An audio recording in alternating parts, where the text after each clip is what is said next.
যোৱা ৩ মে তাৰিখে মোলৈ ফোন কৰিছে ৰাজবৰ ঠাকুৰে, যোনটো নাজিৰা ৰিভাৰ্চেল ফাউণ্ডেশ্যন নামৰ যোনটো নিচা মুক্তি কেন্দ্ৰটোৰ মেনেজাৰে ফোন কৰি কৈছে ভাইটি ভালে আছে।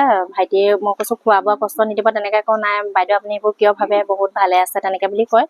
তাৰপিছত মই শুকুৰবাৰে উলিওৱা কথা আছিলে, তাক ভালকৈ কথা বতৰা পাতি শুকুৰবাৰে উলিওৱা কথা কৈ মেলি মই ফোন সামৰিলোঁ আৰু তেতিয়া। তাৰপিছত 4 তাৰিখে 12:17 মোলৈ ফোন এটা গৈছে। 12:17 ফোনটো যোৱাৰ পিছত মই ফোনটো ৰিচিভ কৰিছোঁ, আপুনি বাবুলানা বায়েক হয়নি সুধিছে। তাৰ উশাহৰ প্ৰব্লেম হৈছে, উশাহৰ প্ৰব্লেম হোৱাৰ কাৰণে আমি জয়সাগৰ হস্পিটেলত ভৰ্তি কৰিছোঁ বুলি ক'লে।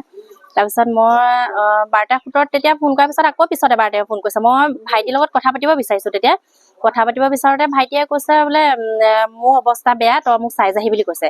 তেতিয়া ফোনটো থোৱাৰ পিছত আকৌ তেওঁ ফোনটো লৈছে, মৃগাংক শৰ্মাই ফোনটো লৈ কৈছে বোলে বাইদেউ এতিয়াও ভালে আছে, আপুনি ইমান চিন্তা নকৰিব বুলি কৈছে। কিন্তু মোৰ মনটো খুব বেয়া লাগিছে, কাৰণ কিবা এটা হৈছে, কাৰণ সি অৱস্থা বেয়া বুলি কৈছে, মাকো লৈ আহিবলৈ কৈছে। মই আহি জয়সাগৰ হস্পিটেলত পাইছোঁ, ভাইটিক ICU বেডত পাইছোঁ, কিন্তু মৃগাংক শৰ্মা বা ৰিহেবিলিটেশ্যন চেণ্টাৰটো তাক লৈ যোৱা কোনো এজনক মই তাক লগ নাই পোৱা। তাৰ ICU বেডত পৰি আছে। মই ভাইটিৰ লগত কথা পাতিছোঁ, তই ইমান বেমাৰত পৰি আছ, তই মোক কিয় জনোৱা নাই?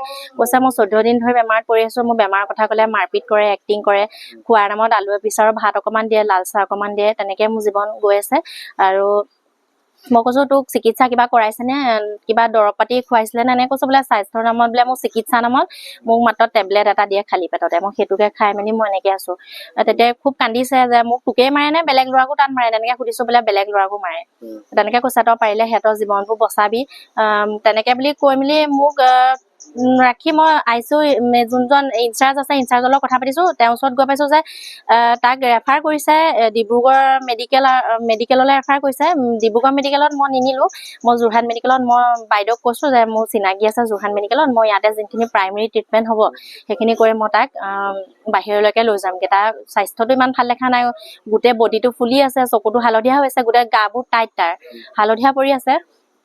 তাৰপিছত যোৰহাট মেডিকেল লৈ গৈ পাইছোঁ, ডক্টৰে ষ্ট্ৰেচাৰখনত তাক খুৱাইছোঁ। সি তেতিয়াও কথা পাতিছে লাহেকৈ, ধৰ মই দুখ পাম তেনেকৈ কৈছে। গৈ পাই ডক্টৰে কৈছে ইমান বেয়া কণ্ডিশ্যনত আনিছে আপোনালোকে পেচেণ্টজন, নাবাচিব বুলি কৈছে। আৰু তেতিয়া 15 মিনিটত দেৰি হৈছে বুলি কৈছে।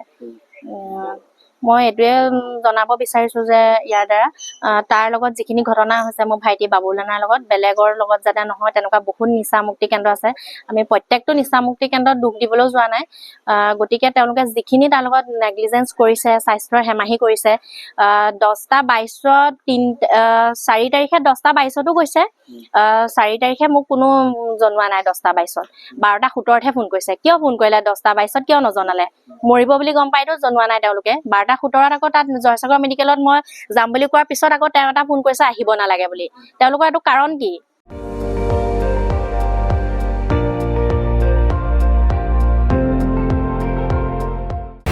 আপুনি চাই আছে ND24, সৰ্বশ্ৰেষ্ঠ নহয় সৰ্বোত্তমৰ দৌৰত।